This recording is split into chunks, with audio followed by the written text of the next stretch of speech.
The Honorable Supreme Court recently held that proper compliance with the requirements of Section 19 is necessary for a valid and lawful arrest under the Prevention of Money Laundering Act 2002.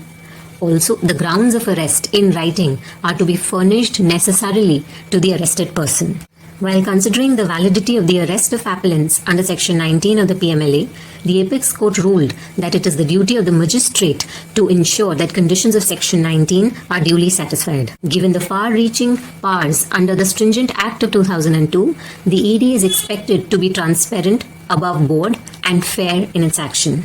Section 19, subsection 1 mandates the authorized officer, on the basis of material in his possession, to record in writing the reason to believe that a person is guilty of an offence under the Money Laundering Act and thus liable to be arrested under Section 19. Mere non-cooperation or failure of a person summoned for interrogation to respond to questions put to them by the ED without any proper inquiry would not be sufficient to form such a clear opinion. The arrested person has a constitutional and fundamental right under Article 22(1) of the Constitution and a statutory right under Section 19, subsection 1 of the PMLA to be informed of the grounds of arrest. But how is the question? The Honorable Court observed that the mode of conveying such information must necessarily be meaningful so as to serve the intended purpose. In a given case where the grounds of arrest are orally read out to the arrested person or read by such person without him signing the document, and this fact of being so informed is itself disputed, then such arrested person is straightaway entitled to be released. This situation can simply be avoided by furnishing the written grounds of arrest to the arrested person under due acknowledgement.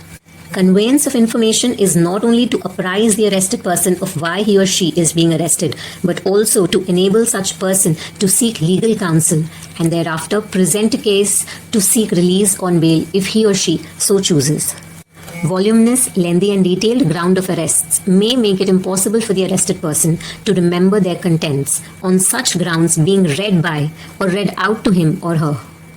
The Honorable Court thus observed that it would be necessary henceforth that a copy of such written grounds of arrest is furnished to the arrested person as a matter of course and without exception.